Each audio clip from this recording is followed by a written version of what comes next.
Good morning guys. Kasabong mo sa Mindanao, lalo na sa aking mga followers, sa aking mga viewers, sa aking subscribers dito sa aking channel, YouTube Kalyaw Kasabong TV. Sa umaga na ito ngayon, magbigay naman ako ng konting tips sa inyong mga baguhan pa lang tungkol sa kaalaman ko sa pag-alaga ng manok, sa pagpapalahi, kung bakit di natin maiwasan mayroong nababansot kapag di pa natin kabisado ang proseso sa pagbigay ng mga pagkain.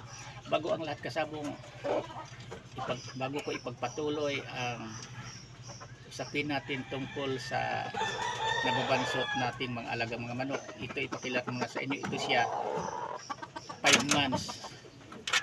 Ang kulay nito ngayon niya na hinawakan ko na ito, bulik na talisay. Yan siya.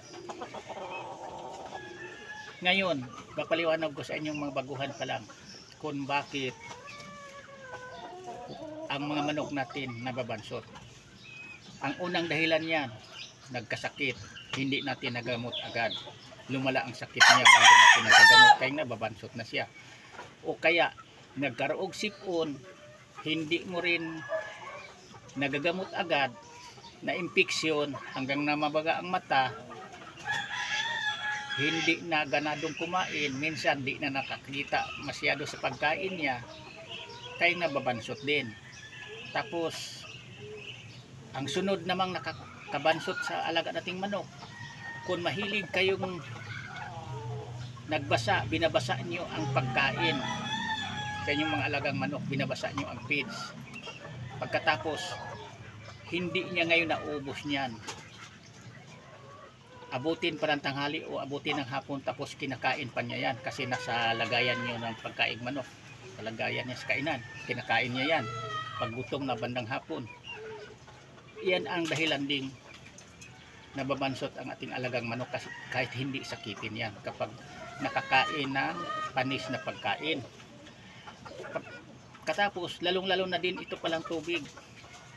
Kapag hindi nyo laging gilinis ang pinaglagyan nyo ng inuming tubig sa kanila, lalong-lalo na kung tatamaan kasi sa araw, kung ang binibigay nyong tubig inumin sa kanila may halong vitamins, madali talagang mapapanis yan kung tinatamaan sa araw. Kailangan lagi natin dapat nililinis ang inumin at lagayan ng inuming tubig sa ating mga alagang manok, kasi isa rin yan na nakapabansot sa manok natin. At saka yung pagkain, okay lang naman kung nakasanayan yung binabasa ang pagkain sa mga alaga nyong manok, basta siguraduhin nyo lang yung ibigay nyo sa umaga naubos niya, walang matitira yan na mapapanis pa. Pagbigay nyo ng hapon, kung binabasa din ang pagkain binibigay nyo, yung kasanayan nyo, kailangan din naubos niya yan, walang matitira sa pagkain niya na abutin pa ng umaga na papanis. Yan ang totoo dito sa pag-alagang manok. Hindi lang ang dahilan na nababansot ang ating mga alagang manok dahil sakitin, nagkasakit-sakit kaya nababansot. Kung hindi yan sakitin, nababansot pa rin yan. Basta yung dalawang nabanggit ko sa inyo, number 1, kung napanisan sa inuming tubig o kaya yung pagkain niya, nakakain ng panis, nakakabansot talaga yan.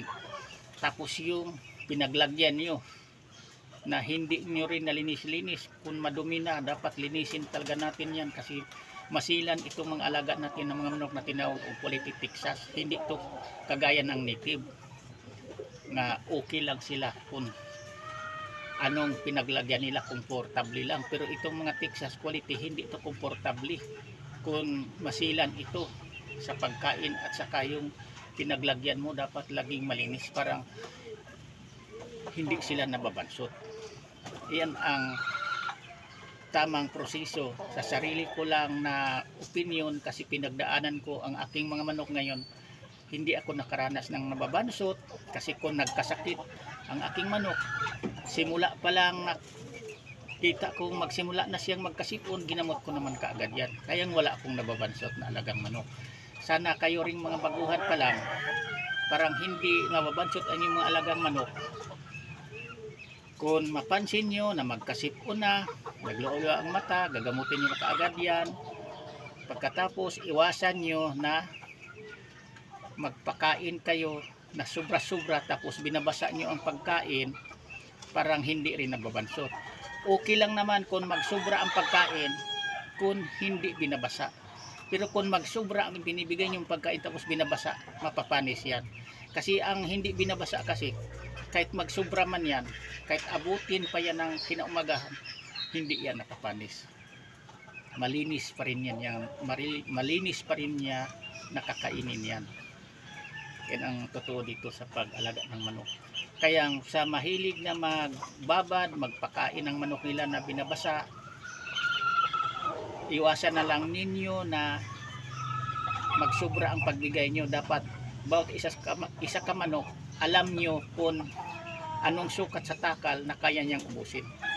Huwag talaga kayong magpasobra dapat, kasi mapapanis yan kung binabasa ang binibigay nyong pagkain sa inyong alagang manok. Yan ang simulaan na hindi naman siya sakitin, nagkabansot, nababansot pala. Yan lang, maraming salamat ulit sa pagpanood. Sana mayroon kayong konting mapulot matutunang mga kapwa ko mahilig mag-alagag manok.